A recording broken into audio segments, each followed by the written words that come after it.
Telangana real estate ఇన్వెస్టర్స్‌కి, ముఖ్యంగా హైదరాబాద్ ఇన్వెస్టర్స్‌కి ఒక good thing ఏంటంటే, కేసీఆర్ టైంలో నిద్రలోకి జారుకున్న తెలంగాణ రెర మన రేవంత్ రెడ్డి అధికారంలోకి వచ్చిన తర్వాత మేల్కొని ఒక రకమైన స్పీడ్ యాక్షన్ అయితే మొదలుపెట్టింది. మొదటే పాత రెరా హెచ్ఎండీలో చాలామంది అవినీతి పరులని అరెస్ట్ చేయడంతో పాటు గత 1 ఇయర్‌లో మనం అబ్జర్వ్ చేస్తే కేసీఆర్ టైంలో ఏదైనా ప్రాబ్లమ్ వస్తే రెరా సొల్యూషన్ ఇస్తాది అనుకోవడం అనేది పెద్ద పొరపాటు. చాలా స్కామ్‌లు జరిగినా రెరా ఎటువంటి యాక్షన్ సీరియస్‌గా తీసుకోలేదు. ఎటువంటి సొల్యూషన్ కూడా ఇవ్వలేదు. కానీ గత 1 ఇయర్‌లో మనం చూస్తే తెలంగాణ రెరా చాలా ప్రాబ్లమ్స్ సంబంధించి చాలా ప్రాజెక్ట్స్‌లో చాలా సత్వర న్యాయం అయితే కలుగజేస్తా ఉంది. చాలా ప్రాబ్లమ్స్‌ని ఇమ్మీడియేట్ సొల్యూషన్ ఎలా ఇవ్వాలని చెప్పి సానుకూలంగా ఆలోచన చేసి దానికి సంబంధించిన స్పీడ్ యాక్షన్ అయితే చేసింది. ఇది తెలంగాణ ఇన్వెస్టర్స్‌తో పాటు తెలంగాణ రియల్ ఎస్టేట్‌కి కూడా చాలా మంచిది. ఎందుకంటే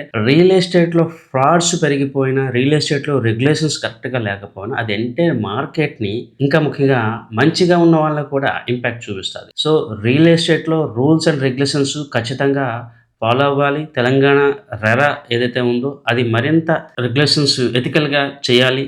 ఈలోగా కూడా మనం గమనిస్తే ఇంకా చాలా ఫ్రాడ్స్ జరుగుతున్నాయి, జరుగుతాయి కూడా. అయితే ఇక్కడ ఇన్వెస్టర్స్‌కి అవగాహన, ఇన్వెస్టర్స్ యొక్క మైండ్‌సెట్ మారనంత వరకు మార్కెట్‌లో ఫ్రాడ్స్ అయితే ఆగవు, తగ్గవు.